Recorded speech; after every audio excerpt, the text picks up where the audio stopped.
ഇതാണ് ഇൻസ്റ്റാഗ്രാമിൽ ഇപ്പോൾ ട്രെൻഡിങ് ആയിക്കൊണ്ടിരിക്കുന്ന എക്സ്പെരിമെന്റൽ റീല്. ആരാണ് ഈ റീല് തുടങ്ങി വെച്ചതെന്നൊന്നും വലിയ ധാരണയില്ല. പക്ഷെ ഇൻസ്റ്റാഗ്രാം തുറന്നാൽ മൊത്തം ഈ റീലാണ്. നിങ്ങൾ ചിന്തിച്ചിട്ടുണ്ടോ ഈ ഫ്ലാഷ് ലൈറ്റിൽ മഞ്ഞൾപ്പൊടിക്ക് ഇത്രയും ഭംഗി വരാനുള്ള കാരണം എന്താണെന്ന് നിങ്ങൾ ചിന്തിച്ചിട്ടുണ്ടോ? ഉത്തരം ഞാൻ പറഞ്ഞു തരാം.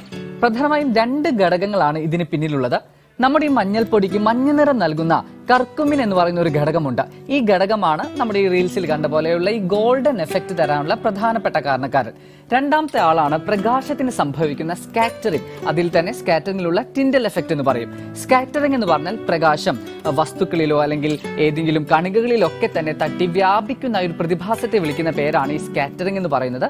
ഈ സ്കാറ്ററിംഗ് സൂക്ഷ്മ കണികകളിലോ അല്ലെങ്കിൽ കൊളോഡിയൽ ആയിട്ടുള്ള ഫ്ലൂയിഡ്സിലോ ആണ് സംഭവിക്കുന്നതെങ്കിൽ ആ സ്കാറ്ററിംഗിനെ വിളിക്കുന്ന പേരാണ് ടിൻഡൽ എഫക്റ്റ് എന്ന് പറയുന്നത്. അപ്പോൾ നമ്മുടെ മഞ്ഞൾപ്പൊടിയിലെ സൂക്ഷ്മ കണങ്ങളിലൂടെ പ്രകാശം കടന്നു പോകുമ്പോൾ അവിടെ ടിൻഡൽ എഫക്റ്റ് രൂപപ്പെടുകയും ആ ടിൻഡൽ എഫക്റ്റ് കാരണം ഓരോ സൂക്ഷ്മ കണികകളിലൂടെയും പ്രകാശം കടന്നു പോകുന്നത് നമ്മുടെ കണ്ണുകൊണ്ട് കാണാൻ കഴിയുകയും ചെയ്യുന്നു.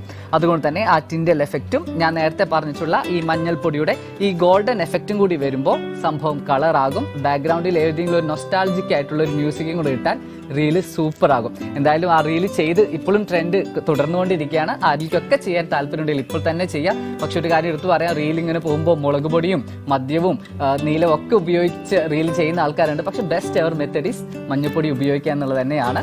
റീൽ ചെയ്ത് നോക്കാം, പരീക്ഷിക്കാം.